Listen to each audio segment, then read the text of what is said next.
Friends, हमारे कई तरह के फंडामेंटल राइट्स हैं जो कि स्टेट के अगेंस्ट गारंटीड है हमारे कॉन्स्टिट्यूशन के अंदर। कई तरह के जो हमारे फंडामेंटल राइट्स हैं उनमें से एक तरह का राइट अंडर आर्टिकल 21 होता है पर्सनल लिबर्टी का। यह हमारा पर्सनल लिबर्टी का एक फंडामेंटल राइट। लेकिन हमारे जो भी फंडामेंटल राइट्स हैं ये एब्सोल्यूट नहीं है।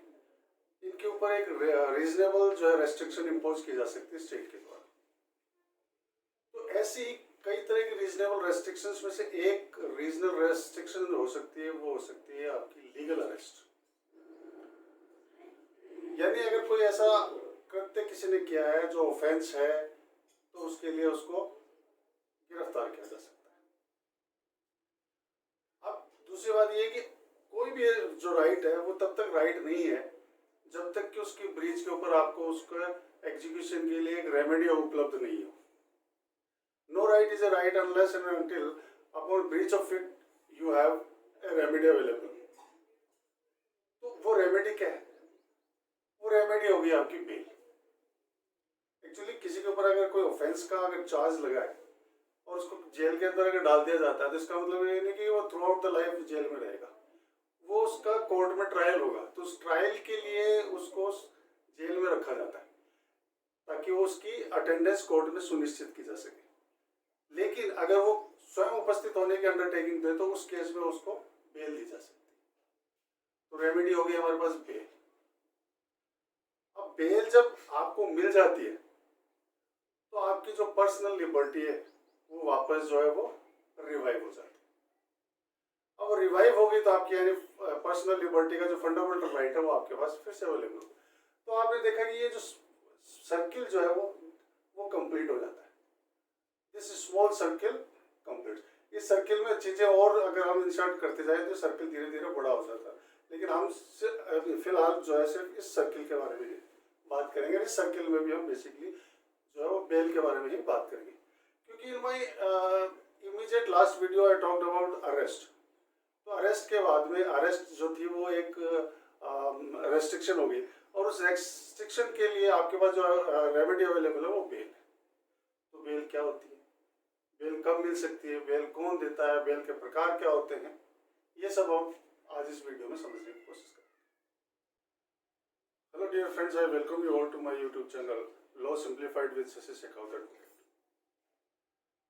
Dear friends, in this video we shall be talking about bail, जमानत।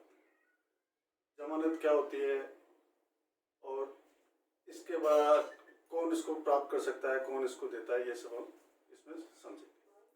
तो सबसे पहले हम जान लेते हैं कि जैसे हमारे व्यक्तिगत स्वतंत्रता का जो एक फंडामेंटल जो आपका अधिकार है ये एब्सोल्यूट नहीं है। इसके ऊपर जो है वो एक रीजनेबल रेस्ट्रिक्शन लगाई जा सकती है और ऐसी रीजनेबल रेस्ट्रिक्शन जो होती है वो एक लीगल अरेस्ट होती है। किसी व्यक्ति ने कोई अपराध किया है तो उसके लिए उसको पुलिस के द्वारा लीगली अरेस्ट किया जा सकता है। लेकिन जैसा कि मैंने मेरे शुरू के संबोधन में कहा था इस वीडियो में कि जब कोई अधिकार आपका है और उसका हनन होता है तो वो अधिकार तब तक अधिकार नहीं है जब तक कि आपके पास उसके लिए उसका उपचार उपलब्ध नहीं हो। तो जब आपकी लीगल अरेस्ट हो जाती है तो उसके लिए आपके पास उपचार होता है जमानत का। तो ये जमानत का जो प्रोविजन है वो हमारी सीआरपीसी के अंदर दिया गया है। ये चैप्टर 33 बेल एंड बॉन्ड्स के नाम से दिया गया है और इसमें 436 से लेकर और 439 तक इस प्रोविजन दी गई। इसमें बताया गया है कि बेल किस किस तरह की होती हैं और कौन दे सकता है, कब दी जा सकती है, कब नहीं दी जा सकती है, वो सब इसमें डिटेल में बताया गया।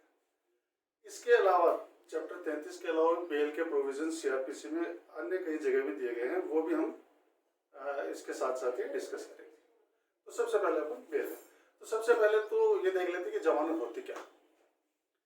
देखिए डियर फ्रेंड्स, जमानत बेल जो है सीआरपीसी में कहीं उसको डिफाइन नहीं किया गया, उसकी कोई परिभाषा नहीं दी गई।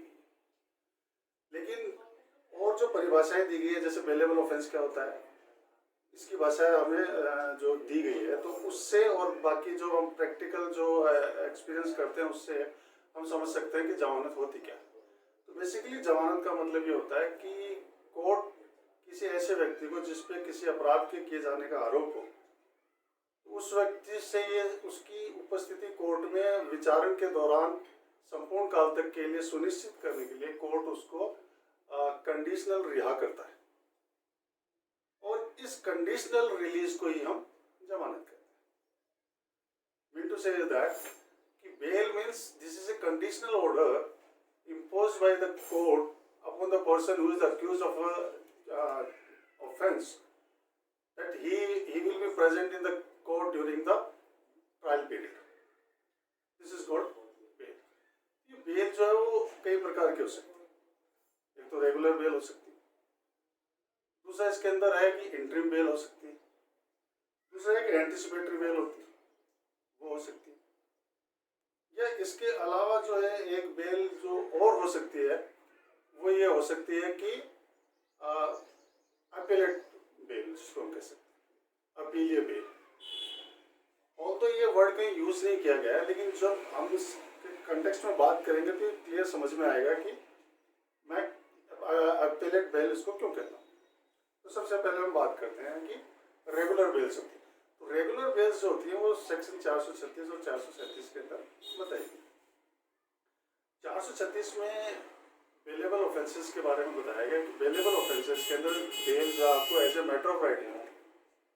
बेलेबल ऑफेंस जैसे मैंने मेरे लास्ट वीडियो में बताया था, बेलेबल ऑफेंसेस वो ऑफेंसेस होते हैं जो सीआरपीसी के फर्स्ट शेड्यूल में बेलेबल बताए गए हैं, या अन्य किसी एक्ट में which is for the time being in force जो है उसके अंदर जो बेलेबल बताएंगे तो वो सारे ऑफेंसेस बेलेबल है। तो ऐसे कोई अपराध के लिए अगर किसी को लीगल कस्टडी में लिया जाता है तो उसके लिए पुलिस अथॉरिटी भी उसको बेल ग्रांट कर सकती है, जिसको हम कच्ची बेल भी कहते हैं। और फिर उसी मामले में कोर्ट में आके भी अक्यूज को बेल लेनी पड़ती है, जिसको हम पक्की बेल भी कहते हैं। लेकिन बेलेबल में जो है as a matter of right मिलती है। कोर्ट के पास इसमें ज़्यादा जुरिसडिक्शन नहीं होता है, सॉरी डिस्क्रिशन नहीं होता है, और वो उसमें बेल आपको देता ही देता है, बशर्ते आप जो है उसकी वो जो कंडीशंस जो बताई गई हैं और जो सिक्योरिटी मांगी गई है वो आप दे देते हैं।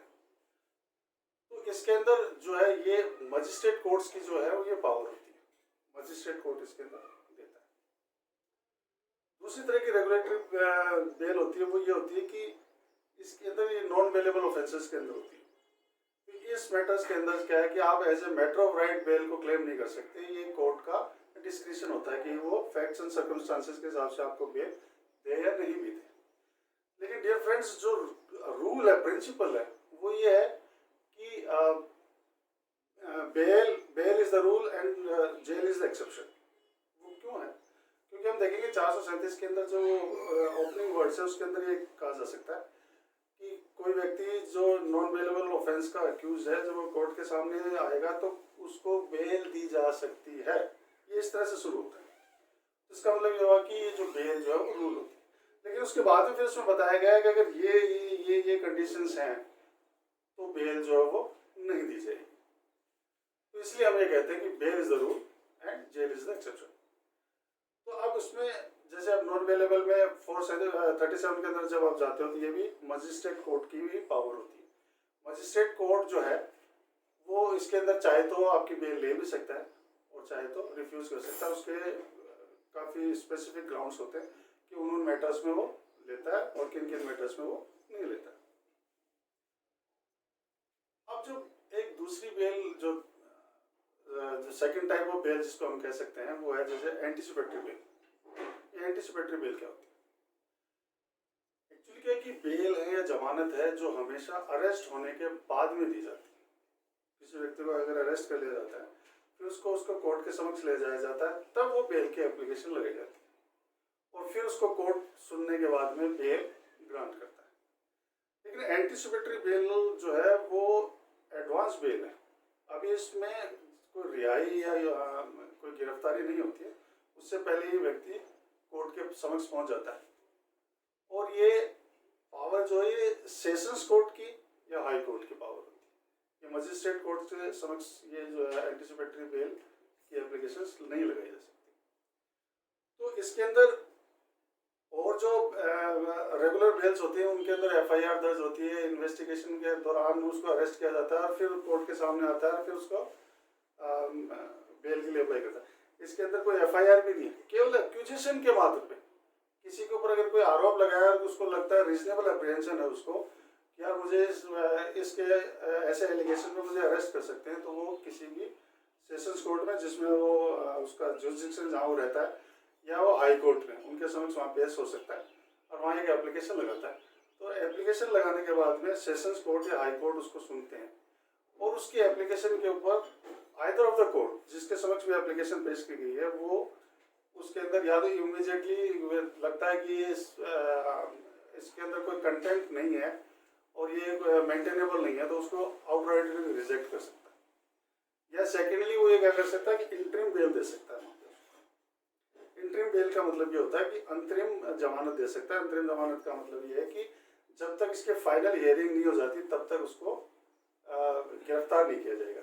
अब जैसे एंटीसिपेटरी बेल की एप्लीकेशन लगाई और खारिज की तो पुलिस उसको तुरंत गिरफ्तार कर सकती है, लेकिन जहाँ इंतरिम जमानत का आदेश हुआ है तो उसके बाद तब उसको पुलिस उसको अरेस्ट नहीं कर सकती। अब जब इंटरिम ऑर्डर का जो ऑर्डर पास हो जाता है तो उसके बाद में कोर्ट जो है वो जो पब्लिक प्रोसिक्यूटर होता है, सरकारी वकील जो होता है, और जो SP of superintendent of police है उनको एक नोटिस जारी करती है कम से कम 7 दिन का, ताकि वो आए उस मैटर में और अपना पक्ष रखें या उसकी जो बेल के लिए उसने अप्लाई किया उसको अगर अपोज करना चाहते हैं किसी ग्राउंड्स पे तो उसको अपोज कर सकते हैं। तो फिर जब वो फाइनल हियरिंग के लिए जब एप्लीकेशन आती है तो उस वक्त अक्यूज्ड का कोर्ट में प्रेजेंट रहना बहुत जरूरी होता है। और प्रेजेंट होने के बाद में जब फाइनल हियरिंग होती है उसकी पीपी या उनको सुनने के बाद में कोर्ट जो है वो या तो उसकी जो है वो बेल एप्लीकेशन यहाँ फिर खारिज कर सकता है। अगर पहले फर्स्ट स्टेज पे अगर खारिज नहीं करी तो यहाँ पे वो खारिज कर सकता है, और अगर वो खारिज करता है तो वापस पुलिस को ये पावर होगा कि उसको इमीडिएटली अरेस्ट कर सकता है। और अगर उसको एंटीसिपेटरी बेल मिल जाती, ऑर्डर पास हो जाते, तो उस केस में क्या होगा? उस केस में क्या है कि अगर उसका मतलब ये नहीं अगर आपको बेल मिल गई तो आपको अरेस्ट नहीं किया जा सकता। उसमें आपको अरेस्ट तो किया जा सकता है, लेकिन अरेस्ट करते वक्त आपको जैसे आप बेलेबल ऑफेंसेस के अंदर जैसे जमानत लेती है पुलिस, वैसे ही इस मैटर्स में भी जैसे उसको गिरफ्तार किया जाएगा तो उसके पास एंटीसिपेटरी बेल का ऑर्डर होने के कारण उसका जो है वो बेल एक्सेप्ट कर ली जाएगी। और उसके साथ में जो है कोर्ट ये उसके ऊपर कंडीशन लगा सकता है कि जैसे वो कहीं शहर या इंडिया छोड़ के नहीं जाएगा, और जब भी उसको बुलाया जाएगा इन्वेस्टिगेशन के लिए वो उसमें कोऑपरेट करेगा, गवाहों को मिसलीड नहीं करेगा, इंड्यूस नहीं करेगा, थ्रेट नहीं करेगा, वगैरह वगैरह। तो ये सारी शर्तें उसके साथ लगा के उसको वो बेल जो है दी जा सकती है। तो ये हमने देखा कि इसके अंदर बिना गिरफ्तारी के भी एडवांस बेल दिए जाने का प्रोविजन होता है, लेकिन ये पावर किसकी है ये भी हमने समझा। अब दूसरी जो हम तीसरी तरह की बेल जो हम समझ रहे हैं वो होती है इंटरिम बेल। इंटरिम बेल क्या होती है? इंटरिम बेल का मतलब ये होता है कि जब कोर्ट ये नॉन बेलेबल ऑफेंसेस में ये एप्लीकेबल होती है। बेलेबल में तो जब आपको फाइनल बेल ही मिल जाती है इमीडिएटली, तो ये इंटरिम बेल लगाने की तो कोई औचित्य ही नहीं रह जाता। लेकिन जहाँ नॉन बेलेबल ऑफेंस में जैसे 437 वाला रेगुलर बेल में भी ये एंटीसिपेटरी में भी हमने देखा कि इंटरिम बेल दी जाती है पहले उसको, और जो एपिलेट जो है बेल है उसके अंदर भी इंटरिम दी जा सकती है।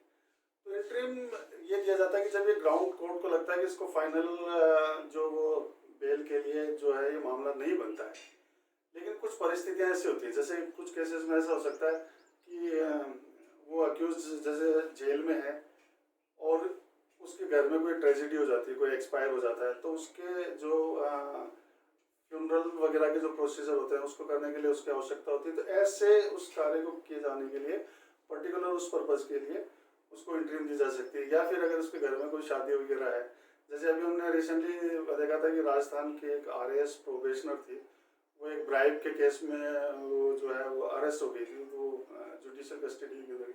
तो उसने जो है वो उसकी शादी भी थी कुछ दिनों के बाद में, तो उसने वो इंटरिम बेल रेगुलर बेल के लिए अप्लाई किया था, और फिर बीच में उसने ये एप्लीकेशन भी लगाई कि तो उसको इंटरिम बेल भी दी जाए उसकी शादी किए जाने के लिए।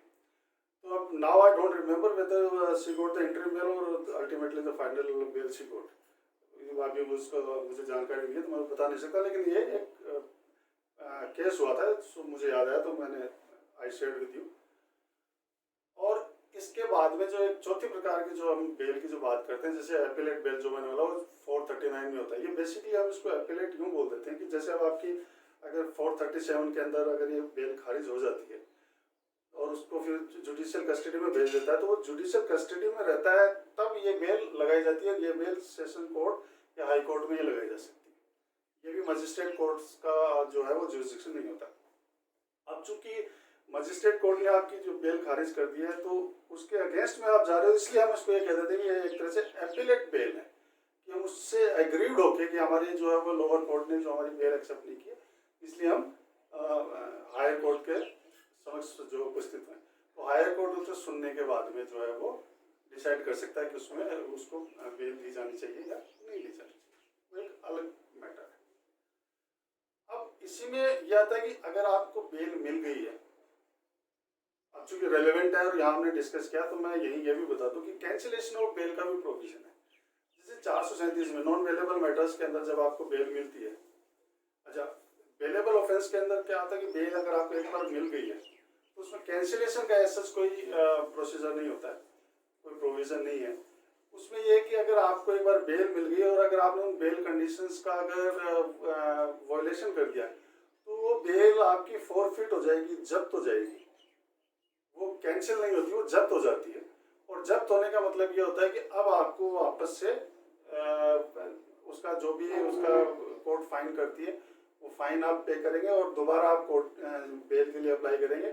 और फिर उस सेकंड चांस के अंदर जो आपका वो जो फर्स्ट टाइम पे जो मैटर ऑफ राइट जो था ना बेल का, वो आपका खत्म हो जाता है। अब बेलेबल मैटर में भी कोर्ट का डिस्क्रिप्शन जो है वो एप्लीकेबल हो जाता है। अब कोर्ट देखेगा कि आपकी जो बेल जम क्या कारण है, रीजनेबल है, तो आपको दोबारा दे सकता है और अदरवाइज आपको कस्टडी में भी भेज सकता है।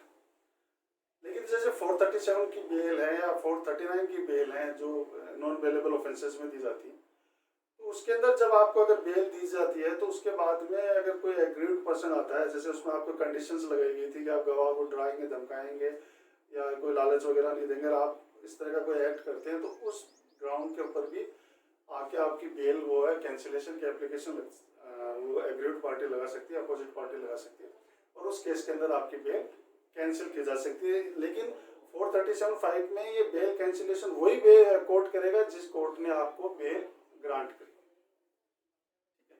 लेकिन 439 के अंदर बेल कैंसिलेशन की एप्लीकेशन आप जिस लोअर अगर जैसे उसने मजिस्ट्रेट कोर्ट ने अगर आपको बेल ग्रांट कर दिया, उससे आप एग्रीड हो और वो आपकी उस बेल को आप एप्लीकेशन लगाई है कैंसिलेशन की, उसको कैंसिल नहीं करता है, तो वो आप जिस तरह से आप 439 में बेल के लिए गए हो उसी तरह से आप 439 में बेल कैंसिलेशन के लिए भी जा सकते हैं। और आपको सुनने के बाद में कोर्ट उचित आदेश पारित कर सकता है जो भी उसको आपकी प्लीडिंग आर्ग्यूमेंट्स और प्लीडिंग्स पे जो उनको लगता है। अब यहाँ पे एक समझने वाली बात और भी आती है, जैसे मैंने अभी बात की कि एंटीसिपेटरी बेल 438 और एपिलेट बेल जो 439 जो है, ये सेशन और हाई कोर्ट की कॉन्करेंट जो है वो जुरिस्डिक्शन होता है। आप चाहें तो सेशंस कोर्ट में भी एप्लीकेशन लगा सकते हो और चाहे तो हाई कोर्ट में भी लगा सकते हैं। आपके पास दोनों ऑप्शंस खुले रहते हैं दोनों मैटर्स के अंदर। लेकिन एडवाइजेबल ये रहता है कि पहले आप जो है वो लोअर कोर्ट में जाएं, क्योंकि अगर आपकी वहाँ अगर खारिज भी हो जाती है तो आप फर्दर हायर कोर्ट में जा सकते हैं इन अपील, है ना। तो इसलिए एडवाइजेबल ये रहता है। लेकिन अगर आपने एक बार अपर कोर्ट में लगा दी और वहाँ से आपकी खारिज होगी तो ऑब्वियसली आप लोअर कोर्ट में नहीं जा सकते, क्योंकि वो प्रोटोकॉल भी है, हायर के सिस्टम जो है उसके कारण। तो इस वजह से एडवाइजेबल ये रहता है कि आप बेटर है कि आप सेशंस में जाएं और वो आपकी वैसे भी रीच में ज़्यादा इजीली रहता है, क्योंकि आपने मजिस्ट्रेट कोर्ट में लगाई है एप्लीकेशन, वहाँ खारिज हुई है तो वहीं वो उसी कैंपस में ही वो बैठते हैं, तो आपको इजीली अप्रोच आपकी ईजी हो जाती है।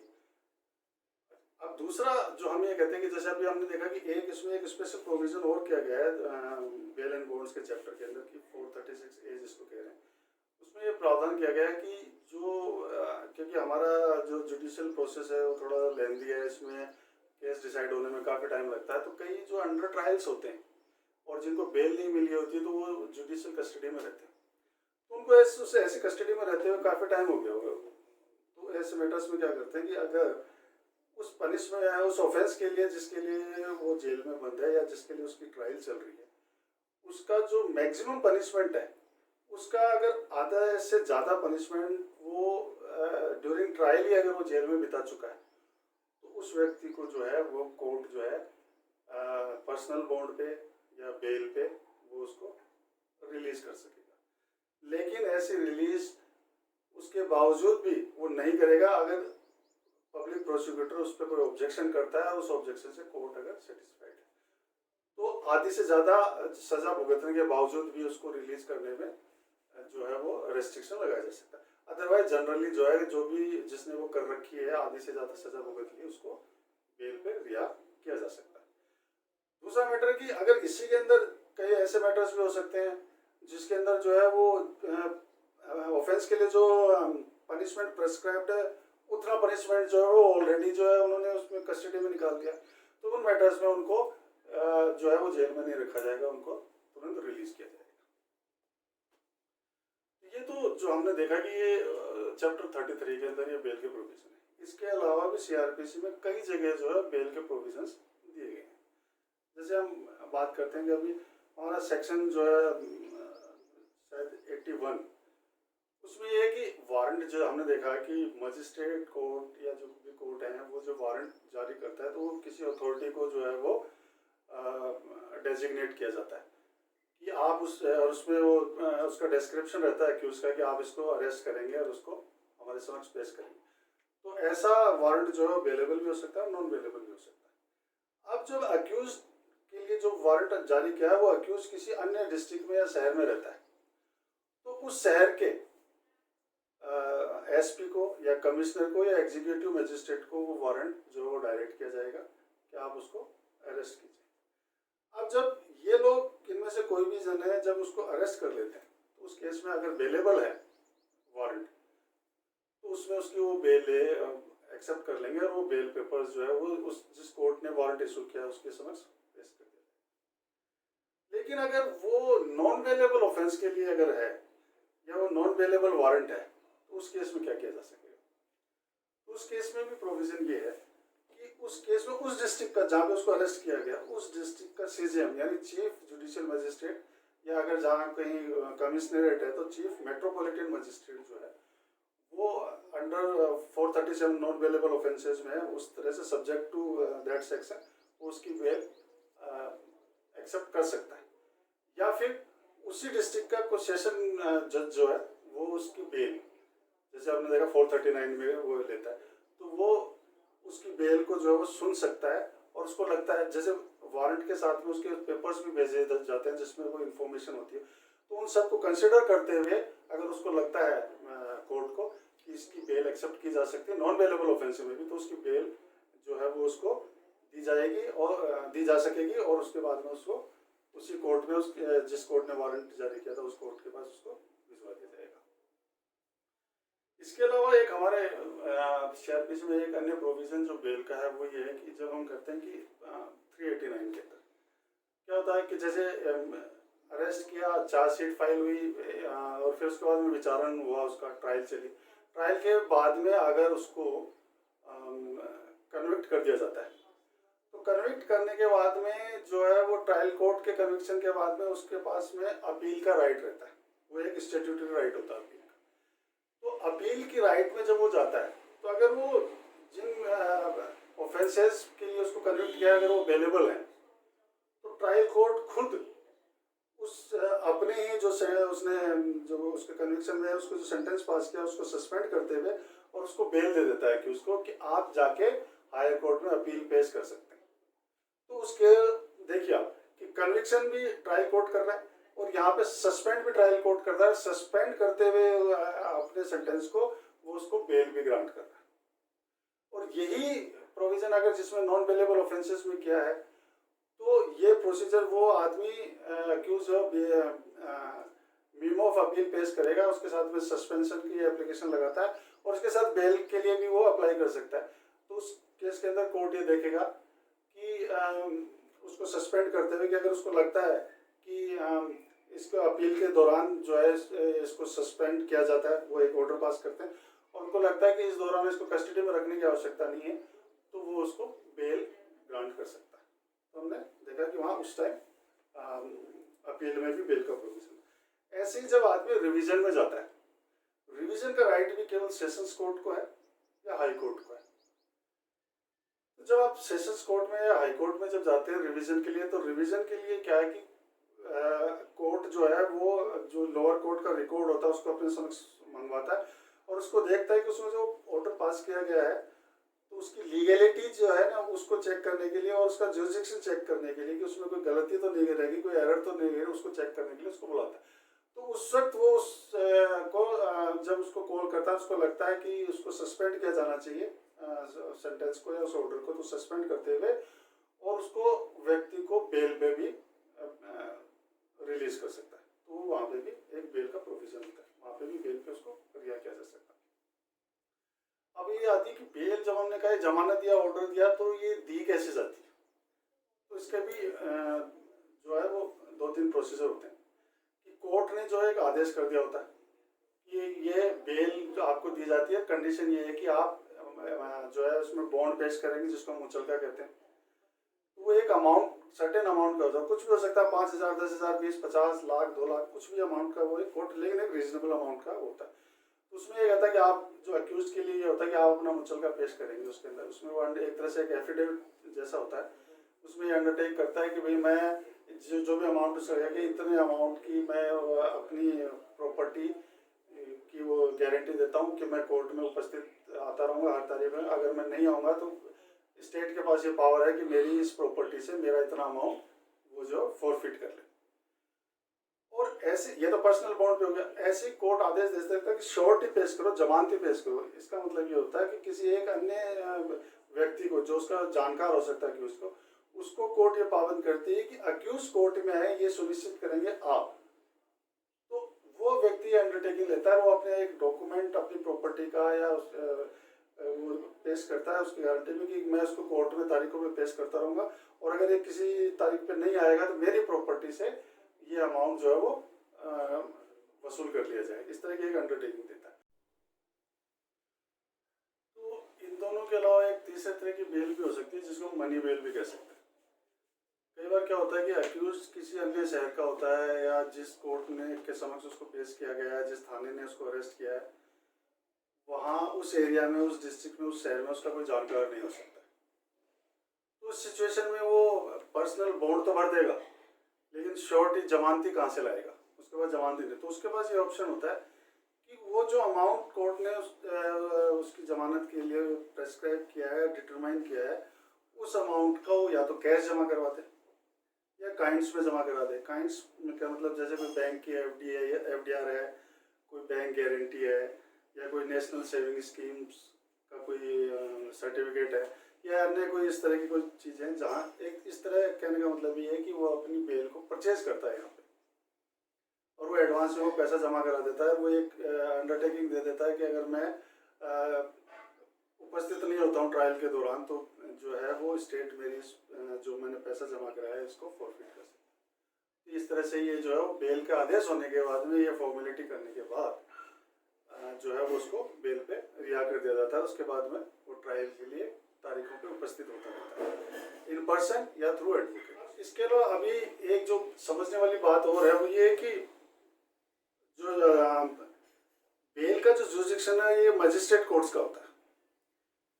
अगर कोई ऑफेंस जो है वो सेशन ट्रायल का, यानी जहाँ ट्रायल उसके सेशन कोर्ट में होनी है, तो उन मैटर्स में भी बेल एप्लीकेशन जो है वो मजिस्ट्रेट कोर्ट में ही फाइल की जाएगी। वो बात अलग है कि मजिस्ट्रेट जो है वो उसको अलाउ नहीं करेगा, वो उसको खारिज ही करते हैं जनरली, और उसके बाद में आप 439 के अंदर आप उसमें सेशन कोर्ट के समक्ष चले जाते हैं। अब दूसरी समझने वाली बात ये कि जब पुलिस आपको अरेस्ट करके लाती है नॉन बेलेबल ऑफेंस के अंदर, तो आप वो 437 की एप्लीकेशन लग जाती है उसके अंदर। लेकिन जैसे ही 437 की खारिज हुई और आप कस्टडी में चले गए, जुडिशियल कस्टडी में, तो 439 का जो है जुरिडिक्शन शुरू हो जाता है। फिर आप 437 में नहीं जाते, फिर आप 439 में जाएंगे और 439 जो है वो केवल सेशंस या हाई कोर्ट में लगेगी। तो ये बेल्स के अंदर बेसिक डिफरेंस है कि एक तरह की बेल का जहाँ तक जुरिडिक्शन है, जब वो खत्म होता है तो दूसरी तरह की बेल्स का जुरिडिक्शन वो शुरू होता है। अब जैसे हमने देखा कि एंटीसिपेटरी बेल्स के अंदर पहले ये था कि अभी उसमें अमेंडमेंट हो गया है इसके अंदर। पहले क्या कहीं पे भी वो लगा देता था, एंटीसिपेटरी कहीं हाई कोर्ट में, सुप्रीम कोर्ट तक में भी लगा देते हैं, और जहाँ जिस एरिया में वो चल रहा है उनको पता ही नहीं होता था। तो इस सिचुएशन को, इस प्रॉब्लम को जो है वो अवॉइड करने के लिए अब ये स्पेसिफिक प्रोविजन कर दिया कि जिस एरिया के अंदर वो उसका जुरिस्डिक्शन है, उसी एरिया के सेशन कोर्ट या हाई कोर्ट के अंदर जो है वो ये एप्लीकेशन फाइल की जाती है। डियर फ्रेंड्स, जैसे कि अब आपको समझ में आ गया होगा कि जब आपकी व्यक्तिगत स्वतंत्रता जो है, जो आपका अधिकार जो है, वो बेल मिलने से वो रिवाइव हो जाता है। तो कहने का मतलब यह है कि एब्सोल्यूट जो आपका फंडामेंटल राइट था वो लीगल अरेस्ट से कर्टेल हो गया। लीगल अरेस्ट से कर्टेल होने के बाद आपके पास बेल की रेमेडी थी। अब आपको बेल नहीं मिलती तो इसका मतलब ये नहीं है कि वो आपका जो पर्सनल राइट जो है वो खत्म ही हो गया। हो सकता है फर्स्ट ओकेजन में आपको बेल नहीं मिली हो, तो बेल एप्लीकेशन आप दोबारा तिबारा भी अप्लाई कर सकते हैं अपॉन चेंज इन सर्कमस्टांसेस पे। इस पे रेस जुडिकेटा अप्लाई नहीं होता। रेस जुडिकेटा का मतलब ये होता है कि जब कोर्ट ने किसी मैटर को मेरिट पे सुन लिया होता है तो उसको दोबारा उसी मैटर को उसी मेरिट पे दोबारा उसी व्यक्ति के रिक्वेस्ट पे नहीं सुनेगा।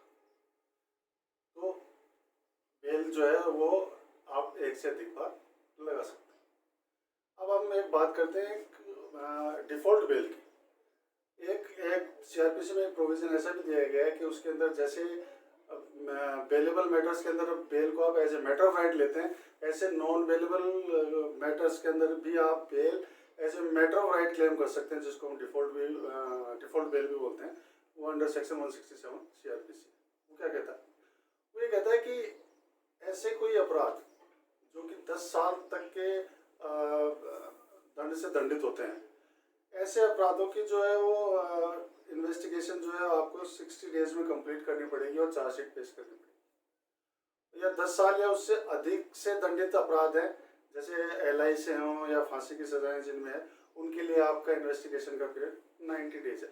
इन्वेस्टिगेशन के लिए वैसे कोई पीरियड ऐसे फिक्स नहीं है, क्योंकि अगर आपको जब तक कोई एविडेंस नहीं मिलेगा, क्लू नहीं मिलेगा, कल्प्रिट नहीं मिलेगा, तो ऐसे में आप चार्जशीट पुलिस कैसे फाइल करेगी?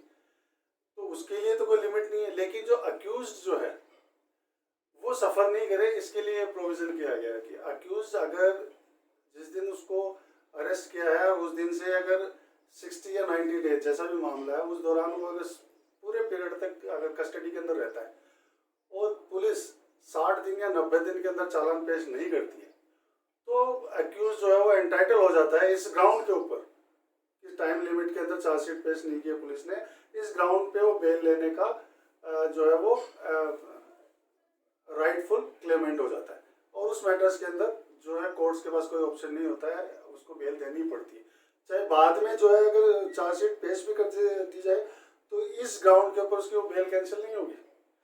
वो है कि किसी अन्य ग्राउंड पे उसकी बेल कैंसिलेशन के लिए, जैसे वो 437(5) में या 439(2) में जो प्रोविजन है उस पर आप कर सकते हो, वो एक अलग बात है। लेकिन पहले एक बार उसको बाय डिफॉल्ट जो है वो बेल दी जाएगी। अब ऐसी जगह अब नॉन बेलेबल मैटर्स के अंदर जैसे अब जगह 437 में की बेल मैंने बताया कि रूल है, लेकिन ये कहा गया है कि जनरली बेल दी जाएगी, लेकिन ये सर्कमस्टांसेस होंगे तो बेल नहीं दी जाएगी। तो वो सर्कमस्टांसेस क्या है, आइए पहले उनको भी समझ लेते हैं। सबसे पहले, अगर कोई ऑफेंस डेथ से या एलआई से अगर पनिशेबल है तो उस मैटर्स के अंदर जो है वो बेल नहीं दी जाएगी, परंतु प्रोविजन है उसके अंदर प्रोवाइडेड। परंतु अगर 16 साल से कम का मेल है या कोई औरत है या कोई सिक है या कोई इन्फॉर्म है, सिक मतलब कोई बीमार है, उसके पहले कोई एडवर्ब यूज नहीं किया गया कि कम बीमार है, ज़्यादा बीमार है, ऐसा कुछ प्रोविजन इसमें नहीं दिया गया। और वैसे इन्फॉर्म यानी बूढ़ा है या कोई किसी और कारण से कोई इन्फॉर्म है, स्टेबल नहीं है, तो वो उसकी भी कोई क्राइटेरिया नहीं दे रखा है। केवल इतना गया है कि अगर वो 16 साल से कम का है, महिला है, सिक है या इन्फॉर्म है, तो ऐसे मैटर्स में भी जो कि एलआई या डेथ पेनल्टी से पनिशेबल है, उनके अंदर भी उसको वो है बेल दी जा सकती है। लेकिन इस मैटर्स में भी पहले पब्लिक प्रोसिक्यूटर को सुना जाएगा, उसको ऑब्जेक्शंस को कंसिडर किया जाएगा, उसके बाद डिसाइड किया जाएगा कि उसको इन चारों कैटेगरी में से कोई है तो उसको ये बेल दी जाए या नहीं दी जाए। दूसरा एक प्रोविजन ये हो सकता है कि अगर कोई ऑफेंस जो है वो 7 साल या अधिक से जो पनिशेबल है और वो जो अक्यूज है वो पहले ऐसे मैटर्स में कन्विक्ट हो चुका है, या 3 साल या अधिक से कोई पनिशेबल ऑफेंस है, ऐसे ऑफेंस के लिए वो 2 या उससे अधिक बार अगर वो कन्विक्ट हो चुका है तो भी उसको जो है वो बेल नहीं दी जाएगी। लेकिन बेल दी जा सकती है अगर कोई स्पेशल कारण है जो कि कोर्ट रिकॉर्ड करेगा अपने आदेश के अंदर, उस रिकॉर्ड करने के बाद में बेल दी जा सकती है। लेकिन वो उसको पीपी को, पब्लिक प्रोसिक्यूटर, सरकारी वकील को सुनने के बाद, उसके ऑब्जेक्शंस को कंसिडर करने के बाद भी दी जा सकेगी। तो इनको सुनने के बाद में कोर्ट डिसाइड करता है कि उसमें बेल दी जाएगी या नहीं दी जाएगी। तीसरा एक सर्कमस्टांस ये हो सकता है कि जैसे अगर कोई 7 साल से अधिक से दंडित अगर कोई अपराध का अक्यूज है और उसने ऐसा अपराध जो है या तो स्टेट के अगेंस्ट में किया हो, सरकार के अगेंस्ट में कोई किया हो, या किसी बॉडी के अगेंस्ट में, जैसे कोई मर्डर है, किडनैप है, अबडक्शन है, ऐसे कोई ऑफेंस किए गए हों, या प्रॉपर्टी के अगेंस्ट में कोई ऑफेंस किए गए हों, प्रॉपर्टी के अगेंस्ट जैसे कोई थेफ्ट हो गया या कोई डेकोइटी है, रॉबरी है, इस तरह के अगर ऑफेंसेस किए गए हैं, तो जब अगर ऐसे व्यक्ति को अगर कोई बेल दी जाती है तो उस पर कंडीशंस इम्पोज की जाएगी। और वो जो कंडीशंस हैं वो ये हो सकती हैं कि वो टाइम टू टाइम जो है वो उपस्थित आएगा, वो गवाहों को और इनको किसी को थ्रेट नहीं करेगा, कोई इंड्यूसमेंट नहीं देगा, या इसी तरह की कोई अन्य कंडीशंस जो है उसको इम्पोज की जाएगी, उसके बाद में उसको रिलीज किया जा सकता है। तो डियर फ्रेंड्स, अब हमने ये समझा कि किन मैटर्स के अंदर आपको बेल मिल जाती है इजीली, कहाँ आपको कुछ प्रॉब्लम्स आती हैं, और ये बेल देने के लिए ऑफेंस की ग्रेविटी क्या है, आपका जो है वो आप रिपीट ऑफेंडर्स हैं या उस पर सोसाइटी एट लार्ज पे क्या फ़र्क पड़ेगा, है ना।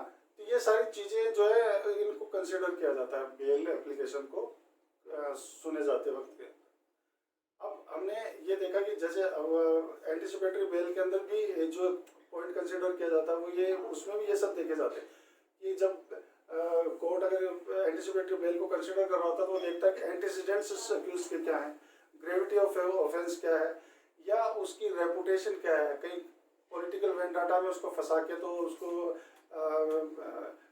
फंसाया नहीं जा रहा है, या कहीं उसकी जो रेपुटेशन को स्पॉइल करने के लिए तो कोई इस तरह के एलिगेशन या एक्यूजेशन या कोई एफआईआर तो वगैरह दर्ज कराई तो नहीं गई है, तो वो सब भी कंसिडर।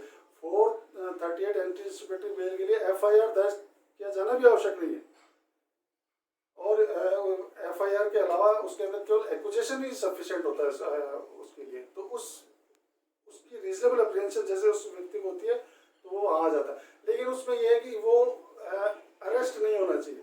अगर अरेस्ट हो जाता है तो एंटीसिपेटरी बेल का जो है वो जुरिस्डिक्शन खत्म हो जाता है, फिर आप नहीं कर सकते। एंटीसिपेटरी बेल आप तब तक अप्लाई कर सकते हो जब तक कि आपको अरेस्ट नहीं किया जा सकता। जैसे आप अरेस्ट कर लिए जाते हो तो फिर आपको 439 में जाना पड़ता है। अब यहाँ एक छोटी सी एक इन्फॉर्मेशन मैं और ऐड करना चाहूँगा इसके अंदर। जैसे हमारा एक SC/ST एक्ट है, schedule caste and schedule tribe atrocity act है। तो उसके अंदर क्या होता है कि जैसे जो SC/ST के मेंबर्स होते हैं, इनके साथ में अगर कोई ऐसा ऑफेंस हो रहा है एट्रोसिटी का, तो उस ऐसे मैटर्स के अंदर 438 एंटीसिपेटरी बेल जो है वो अप्लाई नहीं करेगा। वहाँ एक नॉन ऑब्स्टेंटिव क्लॉज है जो कि not withstanding anything said in CRPC, वो क्लॉज उसमें SC/ST एक्ट के अंदर दिया गया। तो इस वजह से वो वहाँ पे वो एंटीसिपेटरी बेल का प्रोविजन अप्लाई नहीं करता। लेकिन अगर फैक्ट्स में ये इन्वेस्टिगेशन के दौरान ये आता है कि चूंकि मामला तो SC/ST एक्ट का है, लेकिन वो इन्वेस्टिगेशन में पाता है कि ये बनना नहीं पाया जाता है, तो उस केस में वहाँ एंटीसिपेटरी बेल उसमें भी लगाई जा सकती है, अदरवाइज नहीं है। दूसरा ये कि जैसे हमारा जुवेनाइल जस्टिस एक्ट है, उसके अंदर क्या होता है कि बेल अंडर सेक्शन 12 अप्लाई करते हैं जब वो उसको कस्टडी में लेके आते हैं। और मैं ये बताना चाह रहा हूँ कि वहाँ पे भी 438 एंटीसिपेटरी बेल का प्रोविजन अप्लाई होता है। कैसे अप्लाई होता है? वही अरेस्ट से पहले होगा। अब वो इसमें चूंकि वहाँ कोई स्पेसिफिक प्रोविजन नहीं दिया गया है, लेकिन वो अप्लाई होता है। वो कैसे अप्लाई होता है वो एनालॉजी में समझाने की कोशिश करता है। सबसे पहले जैसे वो अरेस्ट होता है, अरेस्ट होने के बाद सेक्शन 12 में उसकी बेल एप्लीकेशन लगती है, और वो बेल एप्लीकेशन अगर आपकी खारिज कर दी जाती है, वहाँ बोर्ड में मेंबर में जो प्रिंसिपल प्रेसिडेंट होता है, वहाँ पे वो एक जुडिशियल मजिस्ट्रेट होता है, जुडिशियल मजिस्ट्रेट फर्स्ट क्लास, और उसके अलावा 2 अदर मेंबर्स होते हैं। तो वो जब उसको खारिज करते हैं तो उसकी जो रिजेक्शन है, उसकी अपील जो है सेशंस कोर्ट में होती है। और अगर सेशन कोर्ट भी अगर उसकी खारिज कर देता है उसकी अपील को, तो उसकी जो है वो रिवीजन जो है वो हाई कोर्ट में हो जाती है। अब मैंने बताया कि एंटिसिपेटरी बेल जो है वो या तो सेशन कोर्ट की या हाई कोर्ट का जुरिसडिक्शन होता है। तो इस एनालॉजी से हम ये समझ सकते हैं कि 438 जो है वो जेजे एक्ट के मामले में भी 438 को पेश किया जा सकता है। नॉन बेलेबल के अंदर एक जो जैसे हमने देखा 167 के अंदर डिफॉल्ट बेल का जो प्रोविजन है, वैसे ही 437 में भी एक प्रोविजन ये है कि अगर जैसे क्या कि उसमें ट्रायल कंक्लूड करने के लिए अगर जिस दिन फर्स्ट डेट से एविडेंस के लिए जो तय की गई थी उससे 60 डेज के अंदर अगर एविडेंस कंक्लूड नहीं किया जाता है और उस पूरे टाइम के दौरान जो है वो अगर अक्यूज जेल में रहता है तो उस मैटर्स में के अंदर के भी बेल जो उसको दी जाएगी। शैल वर्ड यूज किया गया है उसके अंदर, तो वहाँ पे उसको ही shall be release on bail अगर इस तरह का एविडेंस से विद इन 60 डेज जो कंक्लूड नहीं की जाती है। दूसरा इसमें एक और जो हम प्रोविजन देखते हैं कि कई बार क्या होता है जैसे नॉन बेलेबल ऑफेंसेस के लिए जो उसकी ट्रायल चल रही है और ट्रायल चलते चलते ट्रायल कंप्लीट हो गई और जजमेंट अभी पास नहीं हुआ है, उस दौरान जब उस एविडेंस वगैरह को और उसके आर्गुमेंट्स वगैरह को सुनने के बाद कोर्ट को ये लगता है कि इसने नॉन बेलेबल ऑफेंस नहीं किया है, तो कोर्ट उस मैटर में भी उसको जो है वो अगर वो उसमें जेल में है कस्टडी में है तो वो उसको बेल पे रिलीज कर सकते। तो डियर फ्रेंड देखा कि हमने कि सीआरपीसी में बेल के जो है वो कितने सारे प्रोविजंस हैं और बेल कितनी इंपॉर्टेंट है और हमारे फंडामेंटल राइट को जो है वो रिवाइव करने के लिए बेल जो है एक अपने आप में बहुत इंपॉर्टेंट रोल प्ले करती है। Now dear friends, you have gone through my this video. I hope you find this video very informative and interesting. If you have any questions or queries regarding this video, feel free to contact me. And keep watching my video, liking it, sharing it, and also do not forget to subscribe my channel. See you soon in the next video. Till then, take very good care of yourselves.